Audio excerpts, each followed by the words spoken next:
Bismillah, lecture number 7, econometrics, part second, chapter number 4, topic 4.1. Topic 4.1, the normality assumption of UI. UI क्या classical normal linear regression model. अब क्या classical normal linear regression model, classical normal linear regression model क्या करता है, assume करता है, वो पहले से एज्यूम करता है कि जो डिस्ट्रीब्यूशन है किसी चीज़ का, ईच यू आई का, हर एक यू आई का डिस्ट्रीब्यूशन क्या है, डिस्ट्रीब्यूशन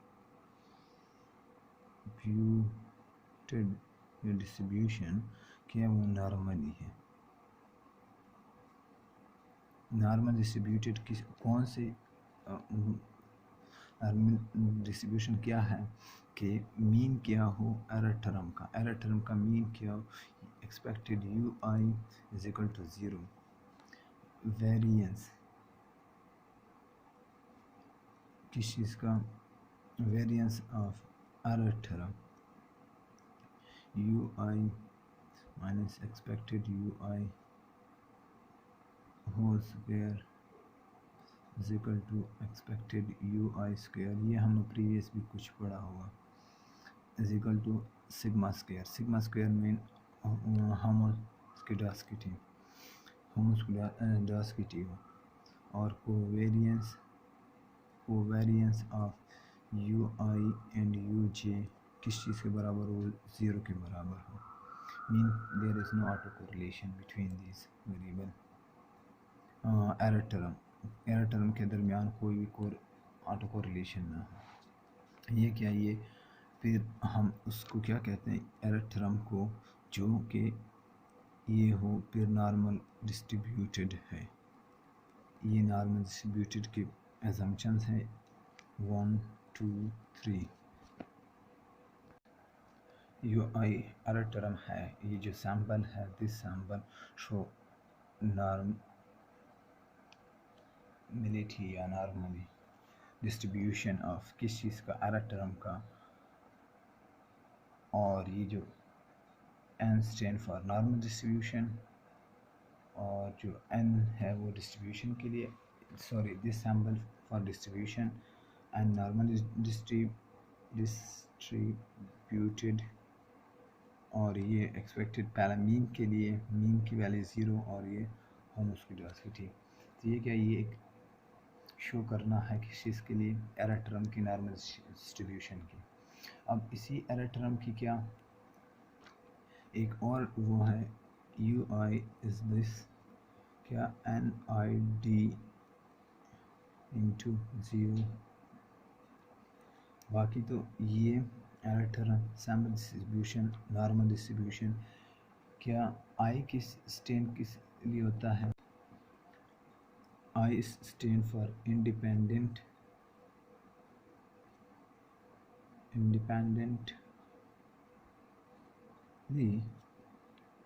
डिस्ट्रीब्यूटेड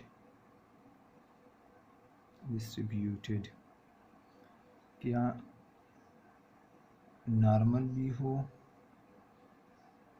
नॉर्मली भी डिस्ट्रीब्यूटेड हो, नॉर्मल एंड इंडिपेंडेंस डिस्ट्रीब्यूटेड क्या, एरर टर्म नॉर्मल और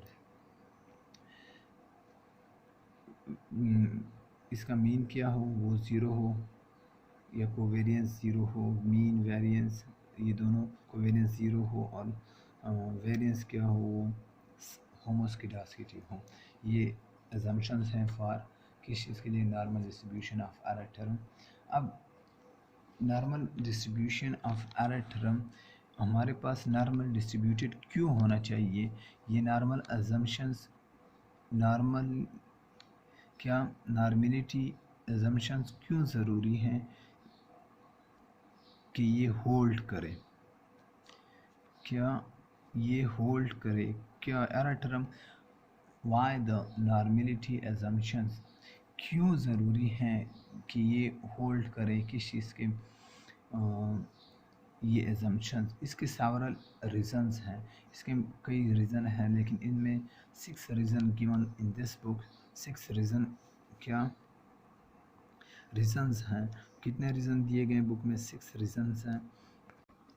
अब क्या पहला रीज़न क्या है कि जितने भी इंडिपेंडेंट वेरिएबल हैं और डिपेंडेंट को इफ़ेक्ट करते हैं, लेकिन आप ये नहीं कर सकते कि एक मॉडल है वो for example c is equal to alpha nought या y is equal to alpha nought plus alpha 1 c plus alpha 2 i plus 3g plus error term. अभी मैंने तो ये मल्टी वेरिएट मॉडल लिखा। अब इसमें क्या मैं ये नहीं कर सकता कि इस y पे फॉर एग्ज़ाम्पल c भी पुट किया, i भी पुट किया, डिफरेंट इतने ज़्यादा वेरिएबल पुट किए, जो भी इन्फ्लुएंस करता है नहीं करता या थोड़ा सा इन्फ्लुएंस कर सकता है, मैंने सारे वेरिएबल पुट कर दिए। तब भी मैं क्या करता हूँ, फिर मेरा जो UI है उसमें क्या उसमें इशू आएगा, वो क्या इंक्रीज़ या आप वेरिएबल ज़्यादा करते हो या कम करते हो किस चीज़ के। अगर आप में अब वेरिएबल फॉर एग्ज़ाम्पल मैं 100 वेरिएबल इधर इंडिपेंडेंट पुट करता तो उसकी वजह से क्या मेरा UI नॉर्मल डिस्ट्रीब्यूशन का इशू आ जाता। इसी तरह अगर मैं कम वेरिएबल एक ही वेरिएबल पुट करता बाकी दो नहीं पुट करता तब भी मेरा UI का किस चीज़ का इशू आता, ये फिर ओमिटेड वेरिएबल कम होने का इशू आ जाता, जो हमने पहले 2.5 सेक्शन में लाइक 2.2 चैप्टर में हमने डिस्कस किया हुआ था। इसी तरह क्या इशू आएगा और कि UI की वजह से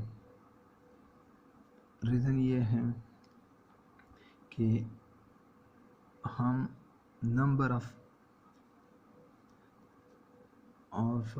इंडिपेंडेंट वेरिएबल्स अब अगर ये नॉर्मल डिस्ट्रीब्यूटेड ना हो तो इसमें किस वजह से, या हमने वेरिएबल बहुत ज़्यादा पुट किए हैं, क्या हमने बहुत ज़्यादा कौन से वेरिएबल रिडंडेंट वेरिएबल पुट किए हैं, मीन फजूल वेरिएबल पुट किए हैं एक मॉडल में, या सेकंड नंबर क्या है, या ओमिटेड वेरिएबल्स, क्या जो कुछ इम्पॉर्टेंट वेरिएबल हैं वो मिसिंग है, उसकी वजह से UI नॉर्मल डिस्ट्रीब्यूटेड नहीं। ये फर्स्ट रीज़न है। देन क्या हम इतना